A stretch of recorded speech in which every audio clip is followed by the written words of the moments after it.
Merci, Monsieur le Président. Notre groupe ne votera pas l'amendement de notre collègue Éric Ciotti, qui s'est fait une spécialité dans ce texte de loi, fidèle à sa réputation, c'est d'allumer les mèches.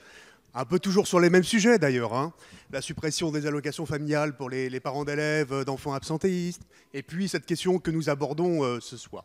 Nous avons une législation, une loi robuste, celle qui a été rappelée tout à l'heure, celle de 2004, qui interdit le port des signes et de tenues manifestement, ostensiblement, qui manifestent une appartenance religieuse dans les écoles, les collèges et les lycées publics. D'ailleurs, Monsieur Ciotti, je remarque que vous qui voulez l'application stricte du principe de la laïcité, vous ne proposez à aucun moment d'étendre ce principe-là aux écoles privées sous contrat, par exemple.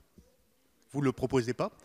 Et en ce qui concerne les parents d'élèves accompagnateurs des sorties scolaires, nous avons un avis du Conseil d'État qui est extrêmement clair et qui considère que ces parents d'élèves, aujourd'hui, ne sont pas des collaborateurs du service public et donc il n'y a pas à réglementer la tenue de ces parents d'élèves. Et donc vous le savez très bien, ça a été rappelé par beaucoup de nos collègues, que si votre amendement était appliqué dans beaucoup des écoles de nos circonscriptions, tout simplement, il n'y aurait plus un certain nombre de sorties scolaires et donc on supprimerait un certain nombre de sorties scolaires. Donc on pénaliserait aussi aujourd'hui des enfants et des élèves dans ces écoles-là. Et je serais curieux de savoir, pour terminer, Monsieur Ciotti, comment vous comptez, par exemple, appliquer votre amendement pour un département comme, par exemple, Mayotte.